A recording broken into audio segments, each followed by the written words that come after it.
Hello guys, तो कैसे हो आप सब लोगों का स्वागत है साइंस वर्स के एक न्यू एपिसोड में। तो आज आपको पता चलेगा मैटर और एंटी मैटर में डिफरेंस और इनसे जुड़े कुछ बेहद ही इंटरेस्टिंग बातें। तो बिना किसी देरी के वीडियो स्टार्ट करते हैं।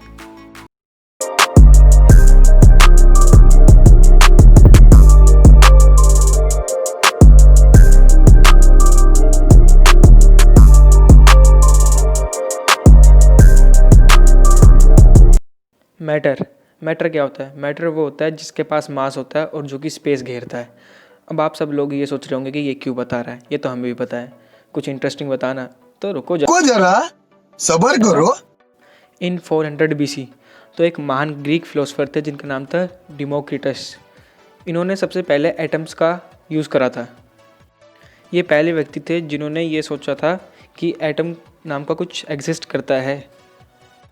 ये पहले व्यक्ति थे जिन्होंने एटम्स के बारे में बताया था। इन्होंने कोई प्रूफ नहीं दिया था, लेकिन सिर्फ बताया था। इन्होंने सिर्फ सोचा था ऐसा।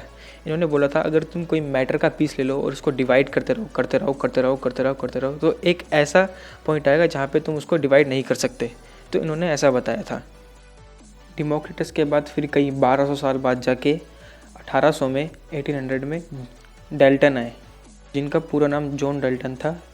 इन्होंने पहली बार ये प्रूव करा था कि जो मैटर है वो एटम से बना हुआ है। फिर इनके बाद 90 साल बाद फिर एक और साइंटिस्ट आए जिनका नाम था जे थॉमसन। इन्होंने क्या डिस्कवर करा था? इलेक्ट्रॉन।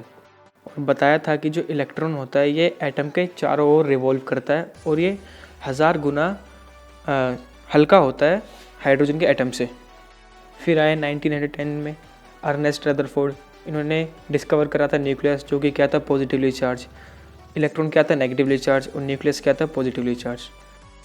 फिर आए 1932 में जेम्स चैडविक, जिन्होंने डिस्कवर करा था न्यूट्रॉन। न्यूट्रॉन पे क्या होता है? कोई चार्ज नहीं। इलेक्ट्रॉन पे क्या होता है? Negative charge. प्रोटॉन पे क्या होता है? Positive charge. अगर आप सब लोगों को इनके एक्सपेरिमेंट की बिल्कुल डिटेल चाहिए कि उन्होंने इलेक्ट्रॉन, प्रोटॉन, न्यूट्रॉन कैसे डिस्कवर करा, तो आप मेरे को कमेंट्स में बताओ, मैं उनके ऊपर भी वीडियो बनाऊँगा। जे थॉमसन, अर्नेस्ट रदरफोर्ड और जेम्स चैडविक से जुड़ी हुई एक इंटरेस्टिंग बात और है कि जो जेम्स चैडविक्स थे ये रदरफोर्ड के स्टूडेंट थे और जो रदरफोर्ड थे ये थॉमसन के स्टूडेंट थे। तो ये सब बातें तो मैटर की थी, जो कि आप सबको पहले से ही पता होगी। ये 9th-10th में ही बच्चों को सिखा दिया जाता है। मैटर में क्या होता है? एटम के अंदर क्या होता है? न्यूक्लियस के अंदर क्या होता है? प्रोटॉन और न्यूट्रॉन। और न्यूक्लियस के अगल बगल इलेक्ट्रॉन रिवॉल्व करते हैं। इसी को हम एटम कहते हैं, इसी पूरे मॉडल को। एंटी मैटर के बारे में बहुत कम लोग जानते हैं। बहुत लोगों को तो ये नहीं पता कि क्या होता है एंटी मैटर। तो इसके नाम से ही पता चल रहा है क्या होता है एंटी मैटर। जो कि मैटर में होता है उसका अपोजिट एंटी मैटर में। एंटी मैटर, इसको डार्क मैटर समझने की गलती ना करें। ये डार्क मैटर से बहुत ही अलग होता है। ये एक नॉर्मल मैटर ही होता है, लेकिन नॉर्मल मैटर इसके बिल्कुल अपोजिट होता है। जैसे मैटर में इलेक्ट्रॉन होता है जो कि न्यूक्लियस के अगल बगल रिवॉल्व करते हैं, ऐसी एंटी मैटर में पॉजिट्रॉन होते हैं जो कि एंटी न्यूक्लियस के अगल बगल रिवॉल्व करता है। पॉजिट्रॉन पॉजिटिव होता है। ऐसी एटम में न्यूक्लियस होता है और एंटी मैटर में एंटी न्यूक्लियस होता है। ऐसे ही एटम के अंदर न्यूक्लियस होता है, न्यूक्लियस में प्रोटॉन और न्यूट्रॉन होता है। ऐसे ही एंटी मैटर में एंटी न्यूक्लियस होता है और एंटी न्यूक्लियस के अंदर एंटी प्रोटॉन और एंटी न्यूट्रॉन होते हैं। ये जो एंटी मैटर का कॉन्सेप्ट है ये 1928 में आया था। एक साइंटिस्ट थे जिनका नाम था डीरैक। इन्होंने पॉजिट्रॉन का प्रिडिक्शन करा था। फिर बाद में 1932 में कार्ल डी एंडरसन ने ये प्रूफ कर दिया था कि पॉजिट्रॉन असल में एग्जिस्ट करते हैं। फिर 1955 तक आते आते हमको ये भी पता चल गया था कि एंटी प्रोटॉन और एंटी न्यूट्रॉन और एंटी न्यूक्लियस भी प्रेजेंट एग्जिस्ट करते हैं। साइंटिस्ट ये बोलते हैं कि जितने ही अमाउंट में मैटर प्रेजेंट है उतने ही अमाउंट में एंटी मैटर भी प्रेजेंट होना चाहिए। एंटी मैटर की गैलेक्सी भी होनी चाहिए और एंटी मैटर का स्टार भी होना चाहिए, लेकिन इसका अब तक कोई प्रूफ नहीं मिला।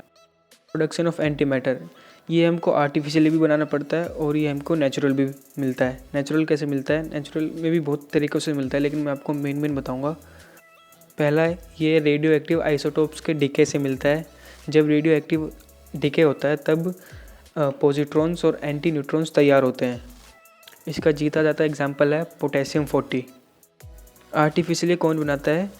European organisation for nuclear research, जिसको सेरन के नाम से भी जाना जाता है। इन्होंने 1995 में एंटी हाइड्रोजन एटम्स बनाए थे लार्ज हैड्रॉन कोलाइडर की मदद से। अब आप इसके एक बार यूजेस भी जान लो कहाँ कहाँ यूज़ होता है। पहला यूज़ इसका मेडिकल में होता है, जैसे कैंसर की ट्रीटमेंट में। और दूसरा यूज़ इसका होता है फ्यूल की तरह। फ्यूल की तरह कैसे? स्पेसक्राफ्ट में। ये हमको लाइट की 50% की स्पीड तक पहुंचा सकता है, यानी कि 1.5 लाख किलोमीटर पर सेकंड तक की स्पीड हमको प्रोवाइड कर सकता है एंटीमैटर। और तीसरा यूज़ है इसका वेपन्स में। वेपन्स में कैसे? जब एंटीमैटर और मैटर कांटेक्ट में आते हैं तो ये दोनों एक दूसरे को बिल्कुल डिस्ट्रॉय कर देते हैं, ख़त्म कर देते हैं, और इनसे निकलती है एक प्योर एनर्जी, यानी कि जहाँ पे कोई भी लॉस नहीं होता। और वहीं अगर हम न्यूक्लियर बम को देखें तो उसमें भी जो न्यूक्लियर बम होता है वो अपने 7 to 8% मास को ही एनर्जी में कन्वर्ट कर पाता है। और आप न्यूक्लियर बम का हादसा तो पता ही आपको, हिरोशिमा और नागासाकी का, उससे आप रिलेट कर सकते हो कि जो न्यूक्लियर बम से भी ज़्यादा खतरनाक हो सकता है ये एंटीमैटर का बम। तो मैं तो यही प्रे करता हूँ ऊपर वाले से कि ऐसा कुछ ना हो कि ह्यूमंस एंटीमैटर के बम बनाना स्टार्ट कर दे, वरना अगर ऐसा स्टार्ट हो गया तो अपनी धरती खतरे में आ जाएगी, पूरी ह्यूमैनिटी खतरे में आ जाएगी। अब आप एक बार इसका कॉस्ट भी जान लो, कितना कॉस्ट होता है इसका बनाने का। तो 1 ग्राम एंटीमैटर बनाने में करीब $62.5 ट्रिलियन लगते हैं। Can you imagine that? इतना अमाउंट तो वर्ल्ड की 80% GDP के बराबर का है। 1 ग्राम एंटीमैटर बनाने में वर्ल्ड के बड़े बड़े देश बिक जाएंगे। तो भाई साहब इसकी सबसे बड़ी दिक्कत है स्टोरेज की। इसको हम स्टोर नहीं कर पाते नॉर्मल मैटर के साथ, क्योंकि ये उसके साथ रिएक्ट करके ख़त्म हो जाएगा। इसलिए इसको स्टोर करने के लिए एक स्पेशल टाइप का बॉक्स होता है जिसको हम बोलते हैं पैनिंग ट्रैप। इसमें क्या होता है, इलेक्ट्रिक फील्ड और मैग्नेटिक फील्ड होती है, जिसकी वजह से जो एंटी मैटर है वो हवा में रहता है। बेसिकली वो हवा में नहीं रहता, वो वैक्यूम में रहता है, क्योंकि अगर हवा होगी तो हवा के मॉलिक्यूल के साथ रिएक्ट कर जाएगा और ख़त्म हो जाएगा। एंटी मैटर को सेरन अब तक मैक्सिमम 17 मिनट तक ही स्टोर कर पाया, इससे ज़्यादा स्टोर नहीं करा अब तक। तो दोस्तों आज का वीडियो सिर्फ यहीं तक। Hope you enjoy it. कल न्यू ईयर है, सब एंजॉय करें। मेरी तरफ से सबको happy new year in advance. सब खुश रहें, हैप्पी रहें, ज़्यादा से ज़्यादा फैमिली के साथ टाइम स्पेंड करो और कोशिश ये करो कि 2021 में अपने आप को इम्प्रूव कर सको। जो गलतियाँ 2020 में हुई वो 2021 में ना हो। तब तक के लिए अलविदा।